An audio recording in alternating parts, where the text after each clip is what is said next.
Мінекей, құрметті желі қолданушылар, бас прокуратураға шағымдандым. Бас прокурордың қабылдауына жазылдым. Енді барлық үміт осы Асылов мырзада, Берік Оңғарұлы Асылов мырзада. Құрметті Асылов мырза, мінекей арнайы сізге келіп, Түркістан облысынан өз уәждерімді айттым. Жеке қабылдауыңызға жазылдым. Облыстық прокуратураның басшысының орынбасарын жеке қабылдауында болғам. Сондықтан да сізді қабылдайды деп ойлаймын. Құрметті бас прокурор Асылов мырза, 12 жыл бас бостандығынан айырылған Алпысбай Толыбаевтың құқығын ел болып, жұрт болып қорғауымыз керек. Өйткені жастайынан теперіш көріп, 5 жасында жетім қалған бала. Тағдырдың тәлкегіне ұшырап, балалар үйінен Ленгір қаласының, Түркістан облысы Төле би ауданы Ленгір қаласының тілінде ауыр мүкісі бар мектебінде оқиды. Сөйтіп оқып жүріп, кенеттен осындай бір бас бостандығынан айырылатын жағдайға түседі. Мен Толыбай Алпысбай Күләйменұлы. 27 тамыз 1991 жылы туылған. Ордабасы ауданы Бөге ауылда туған. Неше жасыңда келдің бұл оқу орнына? Оқу орнында 10 жыл оқыдым. 10 жыл оқыдың, ә? Бірінші класстан бастап келдің бе? Бірінші саян балалар номер 3 болды ма? 5 жасында. 5 жасында балалар үйінде болдың, ә? Бір жылдан кейін мен алып кеттім.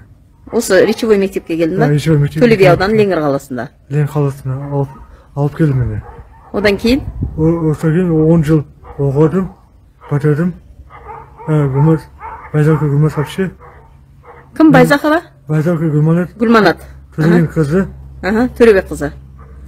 Мен сөйшті алып, мектеп бітірген алып, Қарақияға үйге алып тастады. Қарақияға, е? Қарақияға өзінің інісінде.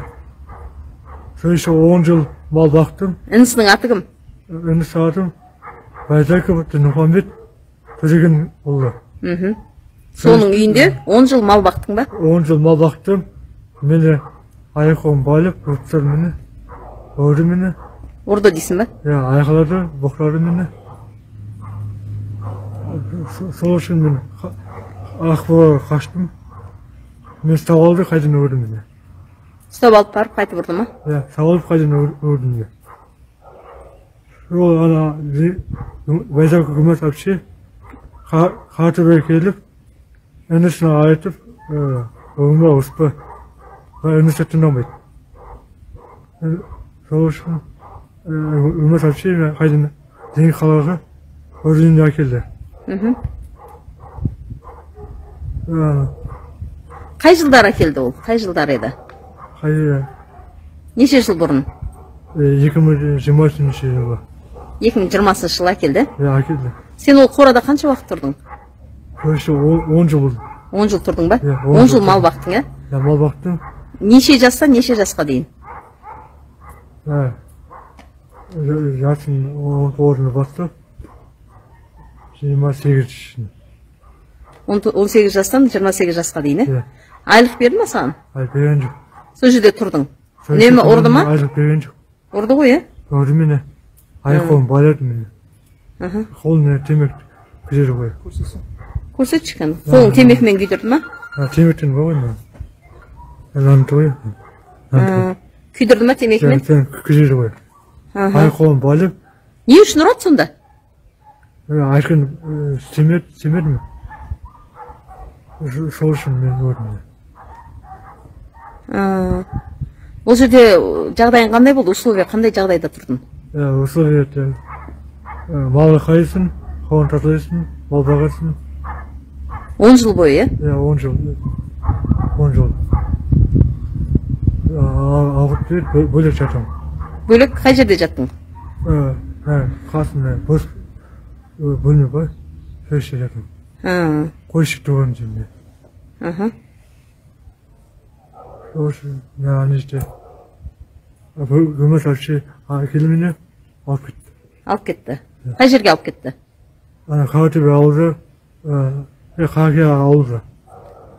10 жыл мал баққаннан кейін сені Гүлманат алып кетті. Алып кеттім. Қай жерге алып кетті? Қарақия ауылды. Қарақияға алып кетті. Өзінің үйіне. Өзінің үйіне. Әкеліп Ленгір қаласына.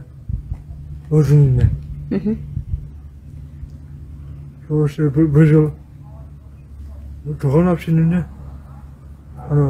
Дінмұхаммедтің шақырды. Сол үйінде абат тастадым. Өзінің үйіне тұрмайм мен. Өзінің үйіне қатыянып бар адамдар тұратын. Сен ол үйде тұрватқан жоқсың, қазір? Тұрған жоқпын. Қазір қай жерде тұрватсың? Қазір Айман Дінмұхаммед Рахматулланың үйінде тұратын. Ол кім деген?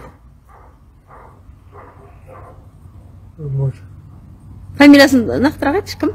Фамилиясы Найманов. Найманов? Дінмұхаммед Рахматуллаұлы. Дінмұхаммед Рахматуллаұлы, Ол қай жерде тұрады? Мектептің бежанымен. Момынай ауылында ма? Момынай ауылы емес. Мектептің бежанымен. Жаңа үйім жақта, 12 жыл біреудің малын бағады. Ол үшін бірде-бір тиын нәпақа алмайды. Көрген күні өте қиын өтеді. Не киімге жармайды, не тамаққа жармайды, не өзінің туған туысқандарына баруға ешқандай мүмкіндігі болмайды. Сөйтеді де өмірінің барлығы, өмірінің жастық шағы, нағыз жаңағыдай бір өмірінің қызық балалық шақтарының барлығы біреудің қорасында көз жасын төгіп, таяқ жеп, мәжбүрлі еңбек етіп, ол еңбегі үшін бір тиын алмай, осылай өмір өксіп өтеді. Мінекей, күндердің күнде маған келіп, арқа сүйеп, менен көмек сұрайды. Мен көмек беруге дайын болып, заң органдарына, құзырлы мекемеге, яғни полиция департаментіне апарып, бұл баланың тағдырының барлығын айтып, уәждерінің барлығын қағазға жазып, сөйтіп шағымданғанбыз. Күндердің күнде Түркістан облыстық полиция департаментінің тергеушісі Жұлдыз Жорабаева ханым бұл жерде бірде-бір қылмыстық істі көрмейді.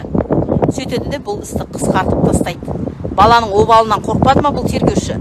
Сонымен қылмыстық істі қысқартқаннан кейін біздің Түркістан облысының прокуратурасы да бұл істе ешқандай қылмыстық істі көрмейді. Сөйтеді де тергеуші Жұлдыз Жорабаеваның мынау қылмыстық істің дұрыс бұрысына дұрыс құқықтық баға бермей, оның қысқартуымен келісе салады.